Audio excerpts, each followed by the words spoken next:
नमस्कार, India news आप देख रहे हैं। मैं हूं आपके साथ आकांक्षा राजपूत। चलिए अब नजरें देखेंगे हम फटाफट अंदाज में। पाक सेना ने अफगानिस्तान पर दागे रॉकेट, 9 लोगों की मौत, 50 से ज्यादा घायल। अफगानिस्तान की न्यूज एजेंसी के मुताबिक कंधार के स्पिन वोल्डक जिले के आबादी वाले इलाके में पाकिस्तान सेना ने रॉकेट दागे। इस हमले में 9 आम नागरिकों की मौत हो गई।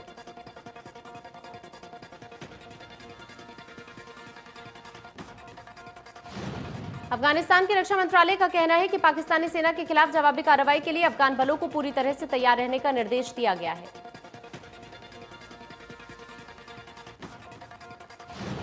राफेल के आने से दहशत में पाकिस्तान, विश्व समुदाय के पास गिड़गिड़ाकर कहा भारत को हथियार जमा करने से रोका जाए। हरियाणा सरकार ने 2 खिलाड़ियों को खेल उपनिदेशक लगाया है। पहलवान बबीता फोगाट और कबड्डी खिलाड़ी कविता देवी को तत्काल प्रभाव से नियुक्ति दे दी गई है। बबीता चरखी दादरी से बीता विधानसभा चुनाव भी लड़ चुकी है। कविता जींद जिले के पड़ाना गांव की है। सरकार ने उत्कृष्ट खेल सेवा नियम के तहत दोनों को नियुक्ति दी है। ये दोनों खिलाड़ी खेल से जुड़े विभागों में नियुक्ति चाहती थी। इन्होंने अपनी उपलब्धियों के आधार पर अन्य विभाग में नौकरी लेने से मना कर दिया था। इनका तर्क है कि वो खेल से जुड़ी हैं और खेल को ही बढ़ावा देना चाहती हैं, इसलिए खेल विभाग में ही लाया जाए।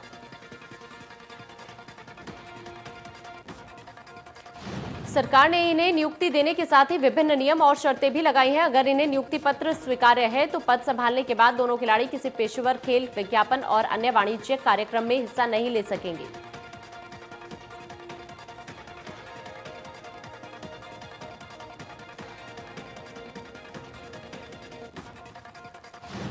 पानीपत के बिंजौल गांव में ग्रामीणों पर हुए पुलिस के द्वारा लाठीचार्ज और वाटर कैनन मामले के चलते प्रदर्शनकारियों को गंभीर चोटें आई। इस मामले की गंभीरता को देखते हुए कश्यप समाज के इंद्री से विधायक रामकुमार कश्यप ने पानीपत पहुंचकर पूरे घटनाक्रम की निंदा की। बीजेपी विधायक रामकुमार कश्यप ने कहा कि जब तक न्याय नहीं मिलेगा वो और उनका समाज शांति से नहीं बैठेगा। उन्होंने कहा कि अगर न्याय के लिए उन्हें इस्तीफा भी देना पड़ा तो वो पीछे नहीं हटेंगे। बीजेपी विधायक रामकुमार कश्यप ने मामले को गलत तरीके से दिखाने का आरोप लगाया। उन्होंने कहा कि पुलिस सरकार को बदनाम कर रही है। बता दें कि अभी तक किसी को गिरफ्तार नहीं किया गया।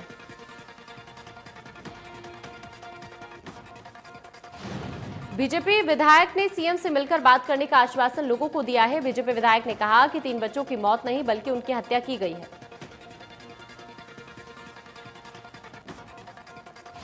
बता दें कि 2 सप्ताह पहले नहर में 3 बच्चों के शव मिले थे, जिसको लेकर लोगों में गुस्सा है। लोगों ने बच्चों की हत्या का आरोप फैक्ट्री स्टाफ पर लगाया है, जिसमें से अब तक किसी की भी गिरफ्तारी नहीं हो पाई है। कल लोगों ने लघु सचिवालय पर प्रदर्शन किया था। तब लघु सचिवालय पर पुलिस ने लाठीचार्ज किया तो उन्होंने जीटी रोड पर जाम लगा दिया। लोगों का आरोप है कि पुलिस ने मृतक बच्चों की मां समेत कई लोगों को पीटा और कई लोगों को गिरफ्तार कर लिया। हरियाणा के शिक्षा मंत्री कंवरपाल गुर्जर का कहना है कि उनके राजनीतिक जीवन की शुरुआत राम जन्मभूमि आंदोलन से हुई थी। उन्होंने कहा कि इस आंदोलन के दौरान साध्वी ऋतंभरा यमुना आई और उनका उद्बोधन सुनने के बाद उन्होंने राजनीति की शुरुआत की। उन्होंने बताया कि वो 3 बार अयोध्या जा चुके हैं। तीनों बार कार सेवा के लिए वहां जाकर भाग लिया। कंवरपाल गुर्जर ने कहा कि बहुत खुशी की बात है कि 5 अगस्त को प्रधानमंत्री नरेंद्र मोदी अयोध्या में श्री राम मंदिर का शिलान्यास कर रहे हैं। धर्मनगरी कुरुक्षेत्र के सबसे बड़े ब्रह्मा सरोवर पर जय श्री राम के जयकारे के साथ पवित्र जल भरा गया और मिट्टी रखी गई है, जो राम मंदिर निर्माण में हिस्सेदारी बनेगी। 5 अगस्त को अयोध्या में भगवान श्री राम मंदिर निर्माण के लिए धर्मनगरी कुरुक्षेत्र का पवित्र भूमि का जल गीता मनीषी स्वामी ज्ञानानंद महाराज को समर्पित किया गया है। स्वामी ज्ञानानंद महाराज श्री राम जन्मभूमि मंदिर निर्माण के उद्घाटन कार्यक्रम में हरियाणा प्रदेश की तरफ से भाग लेने जा रहे हैं।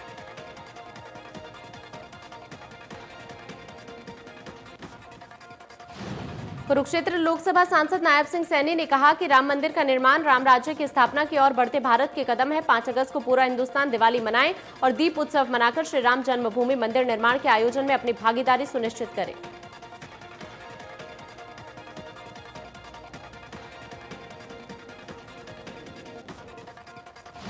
हरियाणा के गृह मंत्री अनिल विज का बयान सामने आया है, जिसमें उन्होंने कहा है राम मंदिर निर्माण बहुत बड़ी ऐतिहासिक घटना हिंदुस्तान में होने जा रही है। मैं समझता हूं सारे देश में दिवाली मनाने का समय है। युगों युगों तक इस दिन को याद किया जाएगा।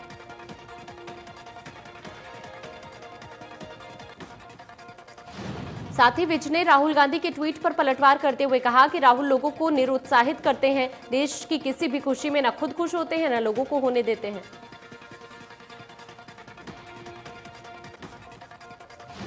कोरोना महामारी के चलते देश में सभी स्कूल, कॉलेज, मंदिर, मस्जिदों को खोलने पर पाबंदी है, लेकिन फरीदाबाद में मासूम बच्चों की जिंदगी से खेलने वाले मौलवी का वीडियो खूब वायरल हो रहा है। आपको बता दें, वीडियो में दिखाई दे रहा है कि आरोपी मौलवी 40 से 45 बच्चों को एक कमरे में बैठाकर इस्लामिक शिक्षा देने के नाम पर महामारी को ताक पर रख दिया और सोशल डिस्टेंसिंग, मास्क और सैनिटाइजेशन सभी को भूल गया। वीडियो वायरल होने के बाद फरीदाबाद पुलिस हरकत में आई और मौलवी को गिरफ्तार कर लिया। पुलिस ने आरोपियों के खिलाफ धारा 188 के तहत केस दर्ज कर जांच शुरू कर दी है। मामला शहर के बसंतपुर इलाके का बताया जा रहा है। यमुनानगर में सिविल हॉस्पिटल की लापरवाही का बड़ा मामला सामने आया। दरअसल जवाहर नगर से 28 जुलाई को एक युवक को उसके परिजन इलाज के लिए सिविल हॉस्पिटल ले गए थे, लेकिन हॉस्पिटल पहुंचने से पहले युवक की डेथ हो गई, जिसके बाद सिविल हॉस्पिटल के डॉक्टर उसका कोरोना टेस्ट किया और रिपोर्ट नेगेटिव आई। रिपोर्ट नेगेटिव आने के बाद शव को परिजनों को सौंप दिया गया, लेकिन जैसे ही शव लेकर परिजन घर पहुंचे तो उन्हें दोबारा बताया गया कि युवक को कोरोना है। अस्पताल की तरफ से दाह संस्कार करने के लिए मना कर दिया गया है।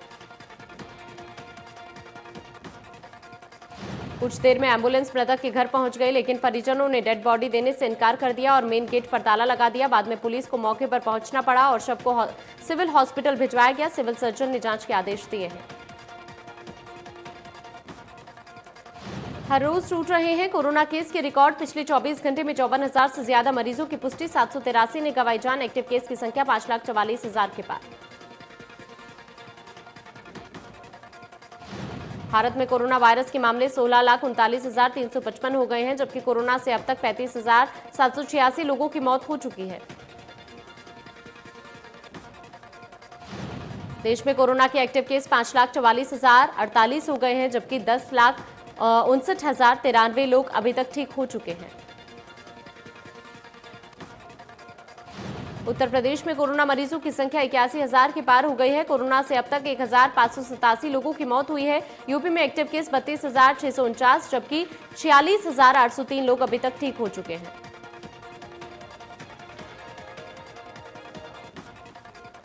दिल्ली में कोरोना मरीजों की संख्या में अब धीरे धीरे कमी आ रही है। दिल्ली में अब एक्टिव केस 10,743 बचे हैं।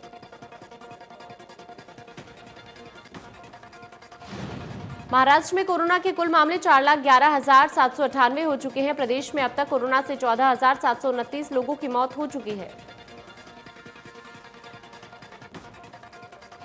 महाराष्ट्र में 1,48,150 एक्टिव केस, जबकि यहां 2,48,615 लोग ठीक होकर घर लौट चुके हैं। हरियाणा में 24 घंटे में सामने आए कोरोना के 623 नए केस, 4 मौत, 34,000 के पार पहुंचा पॉजिटिव केस का आंकड़ा, 27,000 से ज्यादा रिकवर। दिल्ली एनसीआर में वायु प्रदूषण मामले में सुप्रीम कोर्ट में सुनवाई। सुप्रीम कोर्ट ने स्मार्ट टावर नहीं बनाने पर जताई नाराजगी। कहा, कोर्ट के आदेश के बावजूद अभी तक टावर क्यों नहीं लगे। भिवानी जिले के रोहनाथ गांव के रहने वाले स्वतंत्रता सेनानियों के सबसे बुजुर्ग वंशज आत्माराम के लिए 15 अगस्त 2020 को 74वां स्वतंत्रता दिवस समारोह उनके जीवन को सबसे खास और यादगार अवसर होगा, जब वो अपने गांव में उपायुक्त की मौजूदगी में तिरंगा फहराएंगे।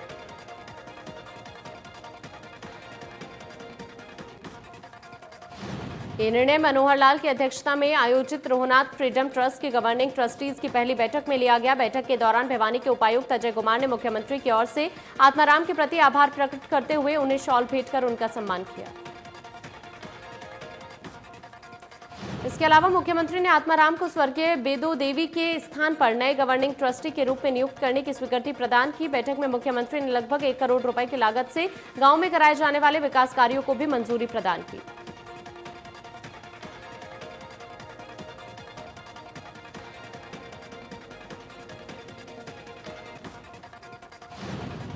उधर इस राशि से गांव में स्थापित शहीद स्मारक में पुस्तकालय की स्थापना, डाब जोहड़, बरगद के पेड़ और कुएं का सौंदर्यीकरण, गांव के स्कूल और स्ट्रीट लाइट के लिए सौर परियोजना के साथ साथ गांव रोहनाथ से बोहल तक संपर्क सड़क को पक्का करना शामिल है। मुख्यमंत्री मनोहर लाल ने राष्ट्रीय शिक्षा नीति 2020 को मंजूरी देने का स्वागत किया है। उन्होंने कहा कि ग्लोबल सिनेरियो को देखते हुए नई शिक्षा नीति स्कूलों, उच्च शिक्षा और वोकेशनल एजुकेशन के लिए इफेक्टिव होगी। मुख्यमंत्री ने कहा कि शिक्षा नीति तैयार करने के लिए 5 साल पहले अभूतपूर्व सहयोगी, व्यापक और अत्यधिक भागीदारी वाली परामर्श प्रक्रिया शुरू की गई थी। सीएम ने कहा कि इसके लिए देश भर से करीब 2 लाख ग्राम पंचायतों, शहरी स्थानीय निकायों और जिला स्तर से सलाहें आई, जिन्हें इस पॉलिसी में शामिल किया गया है। सीएम ने बताया कि इस नीति में स्टेक होल्डर्स और एकेडमिक जगत के लोगों की सलाह भी शामिल की गई है। मुख्यमंत्री ने कहा कि नई शिक्षा नीति में शिक्षा व्यवहार आधारित होगी, न कि लाभ आधारित। नई शिक्षा नीति अंतर्राष्ट्रीय मानकों के मुताबिक होगी, साथ ही साथ प्रगतिशील और सरल भी होगी। मुख्यमंत्री मनोहर लाल ने उम्मीद जताई कि आने वाले दिनों में छात्रों के संपूर्ण विकास को ध्यान में रखते हुए हरियाणा शिक्षा विभाग भी इस पॉलिसी का पालन करेगा। उधर हरियाणा के शिक्षा मंत्री कंवरपाल गुर्जर ने केंद्र सरकार द्वारा घोषित नई शिक्षा नीति का स्वागत करते हुए कहा कि ये रोजगारोन्मुखी होगी और इससे सभी विद्यार्थियों को अपने आने वाले कल के बारे में भी ज्ञान हासिल होगा। वहीं कंवरपाल गुर्जर ने कहा कि शिक्षा नीति में जो चीजें घोषित की गई हैं उनमें से कुछ तो हरियाणा ने पहले ही चलना शुरू कर दिया था, जिसके तहत हरियाणा में 1100 के लगभग प्ले स्कूल शुरू किए जा रहे हैं। उन्होंने बताया कि अब शिक्षा पर बजट 4.43 के बजाय 6% खर्च किया जाएगा, ताकि ज्यादा से ज्यादा बच्चे शिक्षित हो और सरकार का लक्ष्य 2030 तक सभी बच्चों को प्रदान करना शिक्षा है। उधर नेता प्रतिपक्ष भूपेंद्र सिंह हुड्डा ने हरियाणा में तेल के दाम कम करने की मांग उठाई। हुड्डा का कहना है कि लॉकडाउन की पाबंदियां काफी हद तक समाप्त हो चुकी हैं। सरकार की आमदनी के लगभग तमाम जरिए खुल चुके हैं। ऐसे में कोरोना काल और उससे पहले हुई तेल के दामों में बढ़ोतरी को वापस लिया जाए।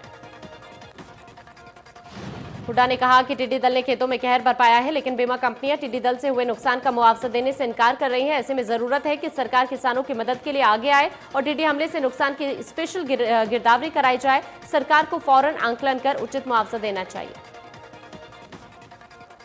पूर्व मुख्यमंत्री ने मांग की कि सरकार को टिड्डी हमले से बचाव के लिए होने वाले दवाई छिड़काव घोटाले की भी गंभीरता से जांच करानी चाहिए, क्योंकि कई जगहों से शिकायत मिली थी कि वहां दवाई के नाम पर पानी का छिड़काव करवा दिया गया। पूर्व मुख्यमंत्री ओपी चौटाला ने एक बार फिर से बड़े बेटे अजय चौटाला के परिवार पर हमला बोला। ओपी चौटाला ने कहा कि जो लोग हमें छोड़कर गए थे, हमें अपना परिवार नहीं मानते हैं। ओपी चौटाला ने कहा कि ऐसे लोग देवीलाल को दादा मानने के बजाय रामकुमार गौतम को दादा मान रहे थे और आज वो गौतम भी उनको छोड़कर भाग गया। चौटाला ने इसके अलावा प्रदेश सरकार पर कई जवाबी हमले किए। चौटाला ने बड़ौदा उपचुनाव पर प्रतिक्रिया व्यक्त करते हुए कहा कि इस उपचुनाव में इनेलो बड़े अंतर से जीत दर्ज करेगी। उन्होंने कहा कि सत्ता पक्ष के लोग आज इनेलो में शामिल हो रहे हैं और इनेलो निरंतर मजबूत हो रही है। फतेहाबाद में निगरानी समिति की बैठक के दौरान टोहाना के विधायक देवेंद्र बबली ने बिजली निगम के जूनियर इंजीनियरों पर गंभीर आरोप लगाए। उन्होंने कहा अपने अपने इलाकों में बिजली निगम के जेई खुद बिजली की चोरी करवाते हैं। हरियाणा प्रदेश में हर साल की तरह इस बार रक्षाबंधन पर बहनों को हरियाणा रोडवेज की बसों में फ्री यात्रा की सेवा नहीं दी जाएगी। सरकार इस फैसले के पीछे कोरोना महामारी का कारण बता रही है। विपक्षी दलों ने महिलाओं की फ्री यात्रा सुविधा वापस लेने पर नाराजगी जताई है। सरकार की तरफ से भी कहा गया कि कोरोना के केस प्रदेश में लगातार बढ़ रहे हैं। कोरोना महामारी को देखते हुए इस बार रोडवेज की बसों में फ्री सफर का फायदा नहीं दिया जा सकता। हरियाणा सरकार के परिवहन मंत्री मूलचंद शर्मा का कहना है कि केंद्र और राज्य सरकार की गाइडलाइन के मुताबिक सोशल डिस्टेंसिंग का पालन करना है, जिसके चलते बसों में फ्री सफर की सुविधा की इजाजत नहीं दी गई। खेल मंत्री संदीप सिंह का बयान सामने आया। उन्होंने कहा कि खेलों में हरियाणा बेहतर है। 3 से 4 राज्य चाहते थे खेलो इंडिया का आयोजन और साथ ही हरियाणा के मुख्यमंत्री और केंद्रीय मंत्री किरेन रिजिजू का धन्यवाद करते हैं कि हरियाणा को मेजबानी दी गई है। बर्खास्त पीटीआई टीचर्स का 46वें दिन भी धरना जारी रहा। 47वें दिन हिसार सचिवालय पर पीटीआई शिक्षकों ने विरोध प्रदर्शन किया। पीटीआई अध्यापकों ने इच्छा मृत्यु का एक ज्ञापन महामहिम राष्ट्रपति के नाम हिसार उपायुक्त को सौंपा। पीटीआई अध्यापकों ने बताया कि सरकार पीटीआई अध्यापकों के भविष्य के साथ खिलवाड़ कर रही है। सरकार द्वारा बर्खास्त किए गए 1983 पीटीआई अध्यापकों का झज्जर में पिछले 45 दिनों से धरना और प्रदर्शन जारी है। वहीं पीटीआई अध्यापकों का कहना है कि अगर किसी अध्यापक की योग्यता और डॉक्यूमेंट्स में कोई कमी नहीं है, लेकिन फिर भी उन्हें नौकरी से हटा दिया गया है, ऐसे में उनके परिवार के सामने रोजी रोटी का संकट आ खड़ा हुआ है। जींद में भारतीय किसान यूनियन के नेता 2 अगस्त को हिसार से सांसद ब्रिजेंद्र सिंह के गांव डूमरखा कला में उनके आवास पर नए कृषि अध्यादेशों के विरोध में ज्ञापन सौंपेंगे। भाग्यों के राष्ट्रीय संयोजक रामफल कंडेला ने बताया कि केंद्र सरकार जो अध्यादेश लेकर आई है वो किसान विरोधी है। इससे समर्थन मूल्य खत्म हो जाएगा और मंडियां भी नहीं बचेंगी। फरीदाबाद में वीनस कंपनी के कर्मचारी का हाथ कटने के बाद विरोध में कंपनी के सैकड़ों कर्मचारियों ने कंपनी का काम बंद कर दिया और गेट पर कंपनी प्रबंधन के खिलाफ जमकर नारेबाजी की। सूचना मिलते ही पुलिस मौके पर पहुंची और मामले को शांत कराया। फिलहाल पुलिस आगे की कार्रवाई कर रही है। जाखल में नई मंडी चौक के लिए छोड़ी गई जगह पर कब्जा करने आए बदमाशों को मंडी वालों ने खदेड़ दिया। इस दौरान आपस में हुए झगड़े में महिलाओं को चोटें भी आई हैं। पुलिस की कार्यशैली पर भी लोगों ने सवाल उठाए। उन्होंने कहा कि लगातार क्षेत्र में बदमाश अवैध कब्जा कर रहे हैं, लेकिन पुलिस और प्रशासन की तरफ से कोई कार्रवाई नहीं की जा रही। एक तरफ जहां बिना एनओसी से की गई रजिस्ट्रियों की जांच चल रही है, तो वहीं डीटीपी इन्फॉर्मेंस की टीम ने 50 से ज्यादा कॉलोनियों से अवैध निर्माण को धराशायी करने का काम किया है। गांव को लाल डोरा मुक्त करने के पहले चरण में पलवल जिले के 11 गांव को लाल डोरा मुक्त करने का कार्य शुरू हो गया है। खंड विकास और पंचायत अधिकारी उपमा अरोड़ा ने बताया कि स्वामित्व योजना के तहत हरियाणा के सभी गांवों को लाल डोरा मुक्त किया जाना चाहिए। गोहाना के बुटाना गांव में गश्त करने के दौरान 2 पुलिसकर्मियों की हत्या के मामले में नया मोड़ आया। गिरफ्तार आरोपी युवतियों के वकील ने पुलिस पर बड़े आरोप लगाए और उन्होंने कहा कि पुलिस रिमांड के दौरान दोनों लड़कियों के साथ एक नहीं कई बार गैंगरेप किया गया। उन्होंने कहा कि 10 से 12 पुलिस कर्मचारी इसमें शामिल हैं। पुलिस को बाय नेम शिकायत दी गई। अदालत ने उनकी याचिका पर सुनवाई करते हुए पुलिस से 1 हफ्ते में रिपोर्ट मांगी है। वकील के मुताबिक पुलिसकर्मियों पर आरोप होने की वजह से इस मामले में कार्रवाई नहीं की जा रही। हरियाणा विद्यालय बोर्ड की 12वीं की परीक्षा में प्रदेश में स्थान दूसरा प्राप्त करने वाली मुस्कान और तीसरा स्थान प्राप्त करने वाली विशाखा को सीएम मनोहर लाल ने सम्मान पत्र भेजा। हांसी लघु सचिवालय परिसर के गेट पर दलित संगठनों ने दलितों पर हो रहे हमले के विरोध में प्रदर्शन किया और सरकार के खिलाफ नारेबाजी की। अंबाला में जगाधरी गेट पर बने शोरूम पर बैंक द्वारा कब्जा करने लेने को लेकर बैंक कर्मी और शोरूम संचालक के बीच जमकर हंगामा हुआ। हंगामे की सूचना मिलते ही पुलिस मौके पर पहुंची और मामले की जांच शुरू की। कुरुक्षेत्र विकास बोर्ड ने लोगों के पितृस्थान पर ही पीला पंजा चला दिया, जिससे गुस्साए लोगों ने केडीबी कार्यालय का घेराव अपना रोष व्यक्त किया। गौहत्या के मामले में नामजद आरोपी को नूह पुलिस ने रेठट गांव से गिरफ्तार किया है। पुलिस ने मामला दर्ज कर आरोपी को कोर्ट में पेश करने की तैयारी की।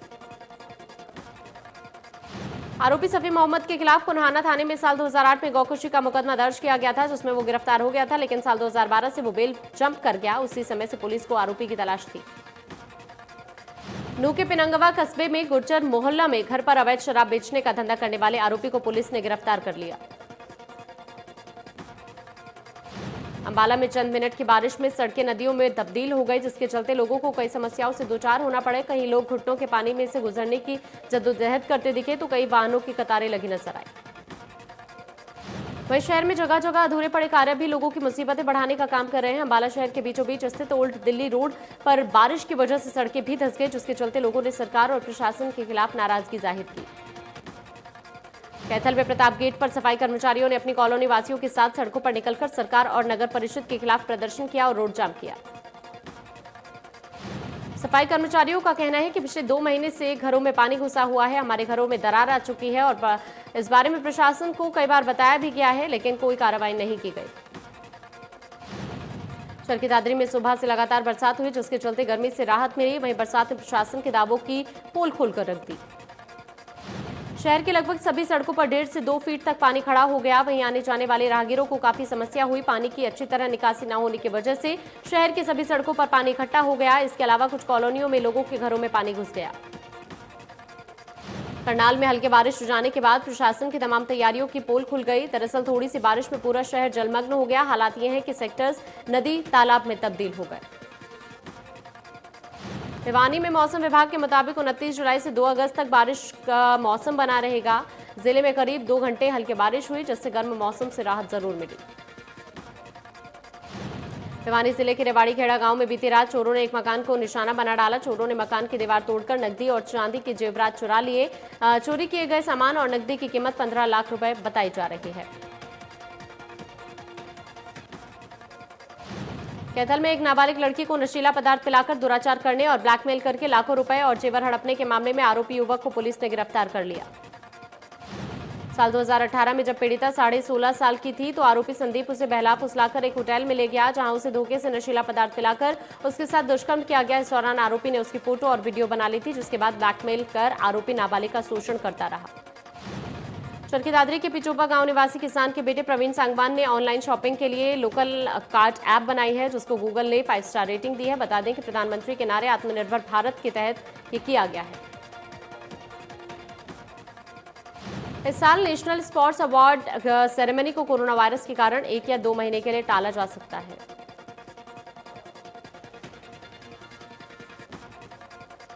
भारतीय क्रिकेट टीम के ऑलराउंडर हार्दिक पांड्या पिता बन गए हैं। पांड्या की पत्नी सर्बियाई डांसर अभिनेत्री नताशा ने बेटे को जन्म दिया है। आईपीएल से पहले भारत में ट्रेनिंग कैंप लगना मुश्किल, बीसीसीआई कॉन्ट्रैक्ट खिलाड़ियों के लिए रिस्क नहीं लेना चाहती। वर्ल्ड चैंपियन इंग्लैंड के कप्तान मॉर्गन ने कहा, आईपीएल से खिलाड़ियों ने मुश्किल हालात में खेलना सीखा, जो वर्ल्ड कप में काम आया है। पाकिस्तान के पूर्व कप्तान शाहिद अफरीदी ने महेंद्र सिंह धोनी को रिकी पॉन्टिंग से बेहतर कप्तान बताया। न्यूजीलैंड के तेज गेंदबाज लॉकी फ्रिग्यूसन ने कहा कि भारतीय सलामी बल्लेबाज रोहित शर्मा को गेंदबाजी करना काफी चुनौतीपूर्ण है। इंग्लैंड ने पाकिस्तान के खिलाफ होने वाली 3 मैचों की टेस्ट सीरीज के पहले टेस्ट मैच के लिए अपनी टीम में कोई बदलाव नहीं किया है। इंग्लैंड के पूर्व कप्तान माइकल वॉन ने कहा कि आगामी टेस्ट सीरीज में पाकिस्तान की टीम मेजबान इंग्लैंड को चौंकाने में अधिक सक्षम है।